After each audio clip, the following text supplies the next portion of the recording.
Eren Jaeger, Light Yagami, and Ayanokoji Kiyotaka. All of these characters are considered to be the best manipulators in the anime world, but nobody comes close to the monster named Johan Liebert. Johan Liebert is considered the god of manipulation, and it's clearly shown in the anime Monster. But what makes him a master manipulator? After watching the anime not once, but twice, reading books on psychology and persuasion, and comparing Johan's tactics with others, I have found the 5 secret methods that Johan uses to manipulate literally anyone, and you can do the same. But this video is made with only good intentions, so watch it carefully, because you'll find that the 4th step can turn you into an evil person if you use it with bad intentions.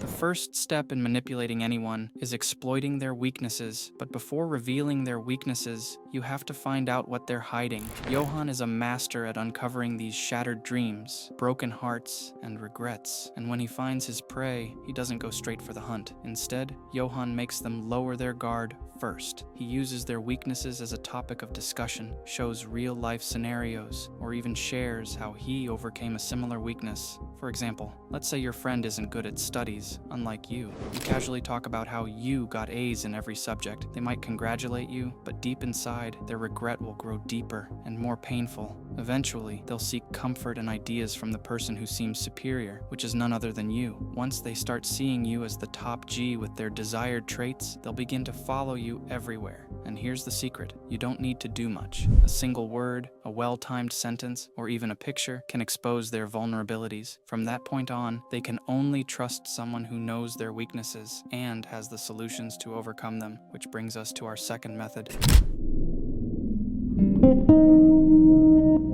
Whenever Johan talks to anyone, he doesn't just talk, he builds a connection. He takes a genuine interest in their discussion and keeps track of every word that comes out of their mouth. So, all you need to do is take an interest in someone else's life, become a reflection of their thoughts, avoid what they avoid, do what they do, and speak what they like. This simple act hijacks their brain into thinking you're not an outsider, but a real friend. But here's the mistake most people make: they fake their interest. And trust me, that never works. Instead, keep the discussion alive, even when it feels like it's drying out. For example, if someone loves talking about their childhood, don't just nod or say, "That's amazing." Ask them, "What made you fall in love with this hobby? Do you miss your childhood? Why is this memory so special to you?" In marketing terms, this is called tapping into the discussion already taking place in the mind. By doing this, you're mirroring their emotions while lowering their guard, and in their eyes, you become an authority. Now here's a subtle yet genius trick Johan used all the time. He knew exactly when to stay silent. By leaving just enough of a pause for the other person to fill the silence, they'd often end up saying more than they meant to. It's simple, but powerful, because sometimes silence is the loudest thing in the room. So now, you know their weakness, you've built a connection,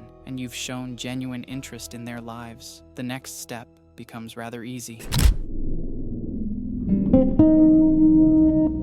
Once the trust is established, it's time to isolate. But don't misunderstand. Isolation doesn't mean leaving them alone after months of effort. It means isolating them from the rest of the world, so that they only rely on one person, the person they trust the most. And that person is you. Johan Libert was a master at this. He made his victims feel like he was the only one who truly understood them. Whenever they wanted to talk, he was there. Whenever they needed help, he was the first to offer it. Over time, their connections with others began to fade, and their need for Johan grew stronger and stronger. If you want to become like Johan, here's how. Ask them questions like, "Can you really trust that guy? Would they do the same for you?" These subtle doubts will make them question their relationships with others, making you look like the most trustworthy person in their life. And soon enough, you've cemented your place as their true ally. Now they trust you the most, they need you the most, and you're their last hope. At this point, with nobody else around, they can't even imagine a day without you. From here on, it's no longer about manipulation. They're now naturally dependent on you, not just emotionally, but physically too. And this is when the real magic begins.